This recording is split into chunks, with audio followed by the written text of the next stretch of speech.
You think I'm gonna help a little run like you? I think you're pathetic! Was I too harsh? Let's get along, alright? Is there something wrong with your taste buds? Huh. It's surprisingly good. Thanks. Aristia, hey, I have something important to tell you. It's nothing. Let's go. What's the point of telling her now?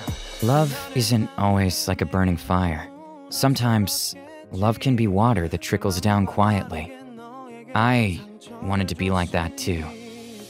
I wanted to be passionately in love, just like my father was. And I wanted to love calmly, like my mother did. Do you remember that field? I was going to ask you to go there with me again, but there's no need for that anymore. Goodbye, Aristia.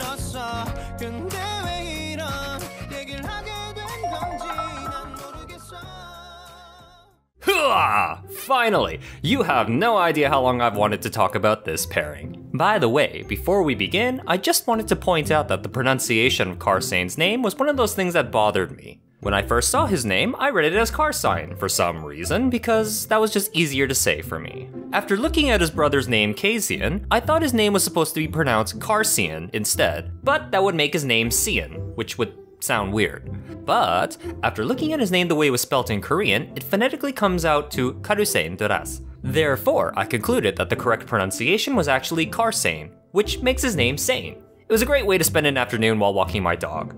By the way, I don't care about pronouncing anyone else's name correctly in this webtoon because, like I said, I kinda don't care about them. Team Karsane, represent! Hooah! In case anyone was wondering about pointless things, I was part of Team Edward back in the day. Fight me. Don't actually fight me, please. Okay, so let's talk about this pairing and why it could have worked, but was better off not working. And yes, as much as I like Karsane, I didn't want this pairing to actually happen because I think the way it was handled was already pretty good. So, Team Karsane represents? House Ras is led by Duke Arkintaras, leader of the 1st Imperial Knight Division. This is actually pretty big because if I'm remembering my details correctly, there are only 3 knight divisions within the Castina Imperium, so this house, which commands the First Order, is not to be trifled with. And yes, I'm going to assume that the division number correlates to its relative military strength. I know mentioning these little assumed details is a bit much, but I'm committed at this point, therefore, hear me out. House Ras is perhaps the most developed within the entire narrative, even more so than House Monique, which Aristia, our protagonist, belongs to. Duke Arkant's wife, Duchess Ariana My name is Ernia. Shana Duras, apart from having one of the most striking character designs in the entire manhwa, is also a pretty big deal. She is the younger sister of Emperor Mercan, which is kind of amusing because they look over 20 years apart. This kind of means that the title of Duke and Duchess is more or less appropriate as they have actual familial ties to the reigning family. Ariana Say my name correctly. was a princess prior to marriage and was also part of House Laurel. House Laurel supposedly being part of the pro-imperial faction, but they were eliminated by House Ras, who was more aligned with the pro-noble faction at the time for some reason. Wait, what? Did I miss something here? They're pro-imperial faction, but they were eliminated by the emperor by a pro-noble faction? I am noble faction. Kill the Laurels. WTF. Okay.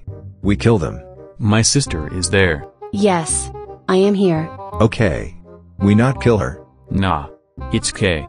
Kill her if you want. WTF. Nah bro. I marry her. I don't want to marry you. Okay.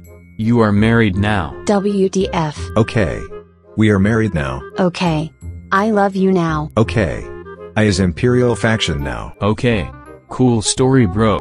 Okay. Well, that doesn't make too much sense to me, but that really doesn't matter. She was originally engaged to Carrion Lamonique, but their engagement ended off on a sour note when Carrion decided to marry a baron's illegitimate daughter instead because an imperial princess is too fussy to deal with or something. WTF Carrion. What's really funny here is that unless she was re-engaged to someone in House Laurel, then Laurel would have been her family house, which I will assume has blood ties with Emperor Mercan. That would mean her name would have been something along the lines of Erina Shana de Laurel, if my assumptions are correct. Why won't you say my name correctly? Lady, I don't care. WTF. Thus, Emperor Mercan sent out an execution order knowing that his younger sister, who has not yet been married, falls under the termination criteria. I know this setup was just used to create a simple backstory, but there are so many little details here that are either missing or just don't check out, and I really need someone who's read the web novel to confirm these details, or else I'll be bothered for a while. In any case, this woman has had a lot of proverbial dirt rubbed into her face as she's been abandoned by her fiancé and set for termination by her elder brother. Yeah, I'd be more than just a little bit miffed if I saw my ex-fiancé's daughter and my nephew just waltzing about after these insults. Fortunately, Arkent acted on his hidden affection, spared her life, and married her, thereby supposedly changing his house allegiance to be more pro-imperial and quite possibly ranking up in the process.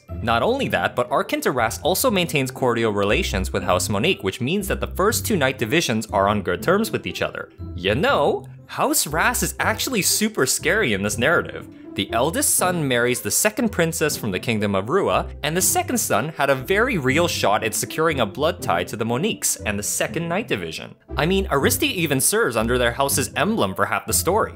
Compare that to House Verita, who lost their eldest son and heir apparent to illness while their second son is playing vagabond somewhere. They're screwed. The author did them dirty. But wait, it gets even better! Aristia La Monique has a divine name, and therefore she and her supposed descendants have a divine right to rule, assuming Ruthless inherited his divine name through lineage, and this applies to anyone with a divine name. So, even if Aristia takes over the Monique household and retains her family name, a Karsane x Tia pairing can actually create a very interesting political dynamic that could potentially destroy the Castina dynasty. Vita, you genius! You want to see blood in the streets and heads roll! I approve. These redcoats are setting themselves to create their own empire. I mean, why am I reading the biography of an insecure teenage girl when I could be watching?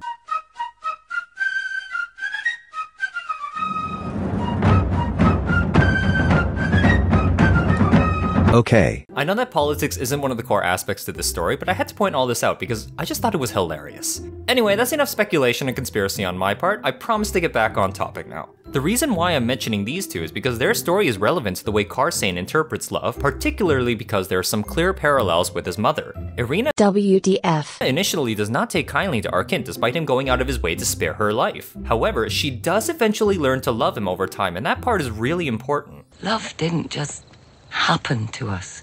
We built it slowly over the years, stone by stone. Arkent and his eldest son, Cassian, are comically masochistic goofballs who are apparently into women who kick their asses, but you'll notice that Cassian directly follows in his father's footsteps. Despite only being a knight like his father at the time, he still proposes to a princess. This means that narratively speaking, Karsane's path would likely resemble his mother's. Karsane's design strikes me as rather interesting because he has the trademark Ras red hair, boisterous hairstyle, and progressively manlier clothing styles, but unlike his elder brother, you have your mother's eyes. He has his mother's eyes. Yes, people, the character designs surprisingly make a lot of sense at times. Karsane and Aristia's first meeting is at the smithy when she looks for a sword. He assumes they share a common interest and immediately tries to befriend her. I mean, I imagine finding a potential friend is always exciting, especially where it concerns your interests, so this is quite nice despite not being anything really special. But that's the thing, the whole event isn't meant to be overdramatic and special like Elendis' proposal or oath. It's only meant to establish an introduction to his general character traits. You know, enthusiastic jockey youth who likes swords. Fine. Now their second meeting is where things start happening. After discovering that Aristia is the future empress and a Monique, he grows a lot colder. I find that to be pretty funny because it's almost like he's the embodiment of his mother's anger for being jilted by fiancé and family. I know that his mother's backstory was written after these events late into season 3, but Irina's backstory, however clumsily written, WTF. recontextualizes Karsane's second meeting with Aristia. He essentially mimics his mother's initial response to Arkent. This encourages Aristia to work harder and show up Karsane, whereupon Karsane eventually comes around and thinks better of her. It's a nice parallel, don't you think? It also really helps that Aristia's character bounces off really well with Karsane, and it naturally grows over the entire story. For comparison, Aristia's interactions with Elendis are serviceable but kind of awkward. She's stuck in this weird position where she loves the attention at first, but after Elendis' dum-dum moment, Aristia is essentially trying to let him down easy and kind of just glosses over his overt displays of affection before outright rejecting him.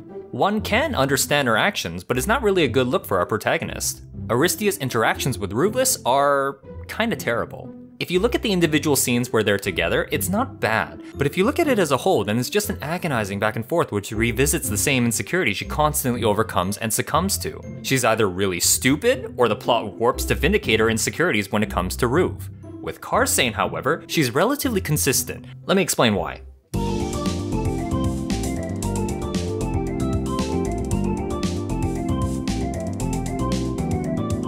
Ow, ow, ow, ow, ow, ow, ow. Their relationship doesn't start off romantic. He's 13 and she's an already engaged 10-year-old. I don't think there's any real expectation here, but Aristia's dedication to show up Karsane also serves to help steel her resolve to become a knight and take over House Monique. It's a pretty good transition, all things considered. Karsane visits her often afterwards, which is kind of what you'd expect from a guy who wants a friend, but is somehow unconcerned with the political ramifications of associating with the future Empress. It's not a smart move, but it's one that feels in character for a supposedly unmannered youth. His banter with Aristia makes her feel more human and adds some levity to the small mundane moments. The first tea scene is probably the first time Team Karsane became a thing. He doesn't actually enjoy tea, but he wants to get closer to her, so he just powers through it. He's giving way here. Aristia notices this and she moves to make the drink more palatable for him by adding sugar, hence she's giving back. It is a small gesture, but it's probably the first time she's voluntarily giving back and being considerate. The manhwa even goes out of its way to show us that she's actually happy in this moment in time where it's the small things that matter. Aristia is also fairly direct with Karsane and places boundaries between them, which encourages him to pursue her. It's a nice dynamic that even Alendis realizes that they're much closer to each other than she cares to admit. Sure, Alendis offers her everything, but I can't really pinpoint any situation where she would ever be able to effectively reciprocate this overwhelming affection. Have any of you ever dealt with an unbalanced relationship where one tries so much harder than the other? It doesn't sound right, nor does it look comfortable, as I think a lot of us like to believe there's some level of reciprocity that should be observed in the universe. Or so I choose to believe.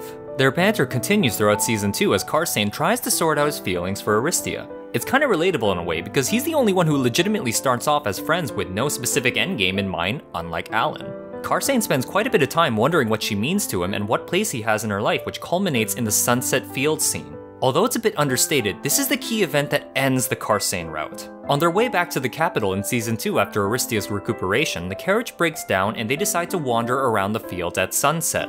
The mood is perfect, so swept away by the atmosphere, Karsane screws up the courage to say his piece but is suddenly interrupted by Chance. Instead of following through, he decides to brush it off and friend-zone himself because Aristia is either unaware or willfully choosing to be unaware. Sad as it is to say, I'm inclined to agree with Aristia in this scenario.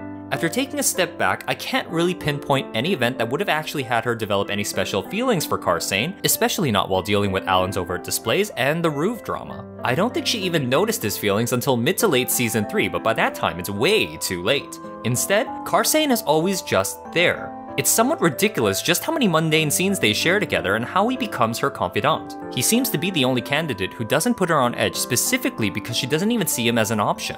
I also thought it was a nice touch how he finally sorted his feelings out and began to openly display his affections after seeing his elder brother bravely profess his love. Just look at the progression and you'll realize he has more growth than anyone else in this blasted story. And it's all pretty relatable too. One scene that felt really nice was the second tea scene after Aristia returns to the capital. As a throwback to the first scene, she pops in a couple of sugar cubes into Karsane's tea and everyone understands its implications. The only one who doesn't is Aristia herself. They say you don't notice little gradual changes over time, and I suppose that's true. At the very least, it's enough for the noble cast to see this as a problem. The Imperial family even had to resort to a scheme to prevent Aristia from attending Karsane's knighting ceremony. He even gets a subtle threat in broad daylight. It truly is hilarious how aware he is of the dangers here and yet still remains devoted to her, albeit with a love from a distance approach. He's surprisingly considerate throughout Season 3, but that becomes a problem. Why, you ask? Because he's taken Alendis' place as a giver. By mid-Season 3, Aristia no longer contributes to this relationship in any meaningful way. Karsane accompanies her and defends her from an assassination attempt that blinds him, he acts as her shield from Jiun, he defends her from slander, and he outright states he's willing to throw away his family name for her. It's kinda nuts. She does, well, nothing. Why? Because she's too busy twisting herself to meet the Ruve x Tia pairing. And no, I don't count the healing blindness crap. I hate Priest Tertius because he's just a walking solution to every crappy plot problem. And if we are going to count it, then that bit of consideration goes to Ruveless for arranging the healing in the first place. Karsane's final act is perhaps the most admirable thing he does. He reveals his wish to love gradually like his mother and laments about how he wanted to ask her out to the fields again to fix his original mistake of not telling her his feelings on that day. However, he's already accepted it and wishes her well as he ends their friendship. It might be hard to imagine considering the endgame was a bad slideshow, but if you just focus on Karsane's side of the story, it's really moving.